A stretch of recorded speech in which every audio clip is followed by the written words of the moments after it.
अवधूत चिंतन श्री गुरुदेव दत्त. श्री स्वामी समर्थ. श्री स्वामी समर्थ. स्वामी म्हणतात, क्षेत्र कोणतेही असो, आयुष्यात कष्टाला पर्याय नाही आणि कष्ट प्रामाणिक असले की यशालाही पर्याय नाही. ओझं आणि मन अशा ठिकाणी हलकं करावं ज्या ठिकाणी ते सुरक्षित राहील. प्रामाणिकपणा ही खूपच बहुमूल्य वस्तू आहे. कुठल्याही फालतू माणसाकडून त्याची अपेक्षा धरू नका. वेळ काळ कुणासाठीही थांबत नाही आणि कुणालाही थांबवता येत नाही. कर्माचे भोग भोगूनच संपतात. भक्ती केल्याने संकट येणारच नाही असं कधी होत नसते, पण भक्ती करून संकटाचा वेग मात्र नक्कीच कमी करता येतो. जसं की जिथे हात जाणार होता तिथे मात्र बोटावर निभावलं. पण हे कळण्यासाठी स्वामी भक्तीत असावं लागतं. स्वामींवर आपली श्रद्धा विश्वास अतूट असला पाहिजे. आपण आपलं काम हे नेहमी वाहत्या पाण्यासारखं करता राहिलं पाहिजे. त्यात प्रामाणिकपणा असेल तर त्या वाहत्या पाण्यामुळे जो काही वाईटाचा कचरा असेल तो आपोआपच किनाऱ्याला लागतो. स्वामी तुमच्या सर्वांच्या चांगल्या मनोकामना पूर्ण करो आणि तुम्हाला सुखात आनंदात हसत खेळत ठेव, ही स्वामींचरणी प्रार्थना. स्वामी म्हणतात, माझ्या बाळा, मी तुम्हाला हे जाणून देऊ इच्छितो की तुम्ही माझ्यासाठी किती महत्त्वाचे आहात आणि मला तुमच्या भावना आणि तुमच्या आरोग्याची काळजी आहे.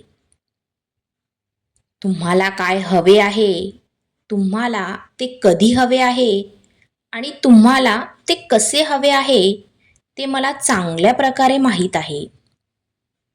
योग्य वेळीची वाट पाहत राहा. तुला आयुष्यात खरंच पुढे जायचं असेल, तुझ्या आयुष्यातील सर्व संकटे संपवायची असतील तर हा संदेश शेवटपर्यंत ऐका. माझा आशीर्वाद तुम्हाला लाभेल आणि चिंतेचा शेवटचा दिवस ठरेल. तुमच्या कुटुंबाला काहीही होऊ देणार नाही. तुझ्या आयुष्यात मी तुझ्या सोबतच असणार आहे. स्वामींचा हा आशीर्वाद प्राप्त करून घेण्यासाठी आत्ताच आपल्या व्हिडिओला लाईक करा आणि चॅनलला सबस्क्राईब करा आणि कमेंटमध्ये स्वामी मी तुझं बाळ आहे असं टाईप करा. श्वास आणि विश्वास आयुष्यात या दोन्ही गोष्टी खूप गरजेच्या आहेत. कारण श्वास संपला की जीवनाचा अंत आणि विश्वास संपला की नात्याचा अंत. प्रयत्नात कधीही कमी पडू नकोस. इतके प्रयत्न कर की नशिबाला झुकावेच लागेल. श्री स्वामी समर्थ म्हणजे कोण? स्मरण करताच समोर उभे राहतात ते स्वामी समर्थ. जे संकट तुमच्यापर्यंत पोहोचण्याच्या अगोदर जे आपल्या मदतीला धावत येतात ते स्वामी समर्थ. जे आपल्या भक्तांचे अनंत अपराध आपल्या झोळीत घेतात ते श्री स्वामी समर्थ. जे सुखदुःखाच्या पलीकडील आहेत ते श्री स्वामी समर्थ.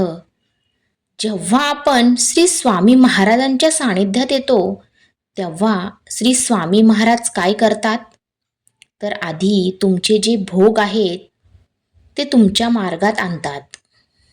आधी तुमचे भोग संपवतात आणि मग जवळ करतात. सोनं जसं भट्टीमध्ये टाकलं आणि त्याची गाळणी केली की गाळ निघून जातो आणि शुद्ध सोनं तेवढं राहतं व मग त्यापासून जसा हवा तसा दागिना बनवता येतो. तसं जीवनाला कर्माच्या भट्टीमध्ये टाकून सद्गुरू भोगरूपी गाळ बाजूला काढतात आणि मग जो स्वास्तिक असा राहतो त्याला श्री स्वामी महाराज भक्त म्हणून स्वीकारतात. म्हणून आयुष्यात कितीही कसल्याही अडचणी, संकट, दुःख आले तरी कधीच त्यांना सोडव असं म्हणू नका. हात जोडा आणि हे भोग समर्थपणे भोगण्याची ताकद दे इतकं सांगा. ते भक्तवत्सल्य आहेत. सोडव म्हणलात तर ते कर्म पुढे ढकलतील, पण पुन्हा केव्हा तरी ते भोगावे लागतातच, एवढं मात्र नक्की. भगवंताचे नाम सोडू नका. संकल्प ही फार मोठी शक्ती आहे. इच्छा जर खरोखर अतिप्रबळ झाली तर ती वस्तूला आपल्याकडे खेचून घेतल्याशिवाय राहणार नाही. तसेच भगवंताच्या प्राप्तीसाठी प्रबळ इच्छा धारण केली तर भगवंत भेटतोच. प्रापंचिक वस्तू आपण कितीही मिळवल्या तरी त्या स्वभावातच अपूर्ण असल्यामुळे त्यांच्या प्राप्तीपासून पूर्ण समाधान होत नाही. या उलट भगवंत स्वतः पूर्ण तृप्ती होऊन त्या क्षीण बनवतात आणि नंतर आपोआप नाहीशा होतात. म्हणून नेहमी भगवंत मला हवा आहे अशी इच्छा करत जावे. त्याचे नाव घेणे म्हणजे तू मला हवा आहेस असे म्हणणे होईल. खऱ्या प्रेमाने जर आपण आपला भार स्वामींवर टाकला तर ते नेहमी आपल्या कल्पनेच्या बाहेर गोष्टी घडून आणतात. आपला देह आणि प्रपंच भगवंताच्या सत्तेने चालतो ही जाणीव सतत ठेवून जगात वागावे म्हणजे आपल्याला कधी काहीही कमी पडणार नाही. जेवढा वाईट दिवसांचा सामना कराल त्यापेक्षा दुप्पट चांगले दिवस अनुभवायला येतील, यावर विश्वास ठेवा. सुखाची अपेक्षा असेल तर दुःखही भोगावे लागेल. प्रश्न विचारायचे असतील तर उत्तरही द्यावे लागेल. भगवंताचा आणि वेदांचा हिशोब कधीच लावता येत नाही जगात. जीवनात यश हवे असेल तर संकटाला सामोरे जावे लागेलच. परमेश्वराचा सहवास लाभावा तर बैल नंदी होतो. सामान्य माणूस सुद्धा पुजारी होतो. फुले कचरा होत नाही तर निर्मल्य होतात. धूप राख होत नाही, भस्म होतो. निरंजन नंदादीप होतो. दूध, दही, पंचामृत तीर्थ होतो. प्रवासी यात्रेकरू होतो आणि जीव शिवस्वरूप होतो. म्हणूनच देवाची या द्वारी बसावे क्षणभरी. काळ कितीही वाईट असू द्या, परिस्थिती कितीही डामाडोल होऊ द्या, पण काळजात स्वामींबद्दल प्रेम भक्ती असेल तर एक दिवस विजय तुमचाच आहे. चांगल्या कर्माचं फळ हे मिळतंच. आज नाही तर उद्या मिळेल. विहीर जितकी खोल असेल तितकं गोड पाणी मिळतं. सहमत असाल तर होय स्वामी सहमत आहे असे टाईप करून तुमची सहमती दर्शवा. जग गरजेच्या नियमानुसार चालत असतं. थंडीत ज्या सूर्याची वाट बघितली जाते, उन्हाळ्यात त्या सूर्याचा तिरस्कार केला जातो. तुमची किंमत तेव्हाच होईल जेव्हा तुमची गरज लक्षात येईल. आपले अंतःकरण जोपर्यंत शुद्ध आहे तोवर या विश्वातील कोणतीही गोष्टीची भीती बाळगण्याची गरज नाही. फक्त नीतिमत्ता साथ ठेवा. परमेश्वर काटाही टोचू देणार नाही. खचलेल्या मनात उभारी येते, अंधाऱ्या रात्री चकाकी येते, जेव्हा मन माझे श्री स्वामी समर्थांचे गीत गाते. स्वामी म्हणतात, मी तुम्हाला हे जाणून देऊ इच्छितो की तुम्ही माझ्यासाठी महत्त्वाचे आहात आणि मला तुमच्या भावना आणि तुमच्या आरोग्याची काळजी आहे. विश्वास आणि श्रद्धा ठेव. तुला सगळ्या संकटातून मुक्त करून मी सदैव तुझ्या पाठीशी असेल.